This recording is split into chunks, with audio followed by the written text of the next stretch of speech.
ঈদের পরদিনও ফিলিস্তিনিদের আর্তনাদে ভারী হয়ে ওঠে গাজা উপত্যকার চারপাশ।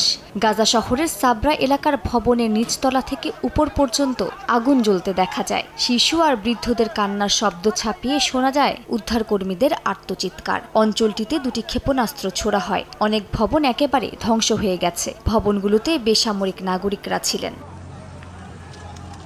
গাজা সিটির আবু সারিয়া পরিবারের বাড়িতে ছিল ২৫ জন। সবাই ঈদের নামাজ শেষে সকালের খাবারের প্রস্তুতি নিচ্ছিলেন। ঠিক সেই মুহূর্তেই আঘাত হানে ক্ষেপণাস্ত্র। ধ্বংসস্তূপের নিচে চাপা পড়েন অনেকে।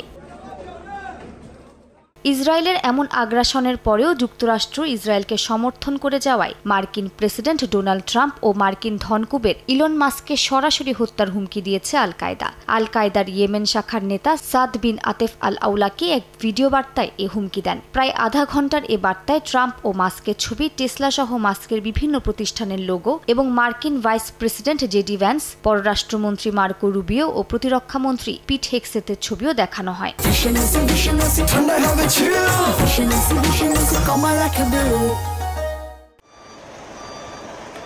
এদিকে ইসরায়েলের হামলার মধ্যেই উপত্যকাটিতে ত্রাণের পণ্য না পৌঁছানোয় নিত্যপণ্যের দাম প্রায় আকাশচুম্বী। ১ লিটার রান্নার তেলের দাম প্রায় ৬,০০০ টাকা আর ১ কেজি চিনির দাম প্রায় ৭,০০০ ছাড়িয়েছে।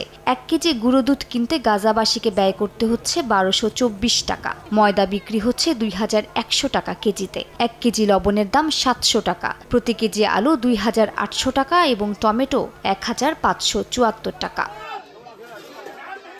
মালিহা সুহরওয়ার্দী, সময় সংবাদ।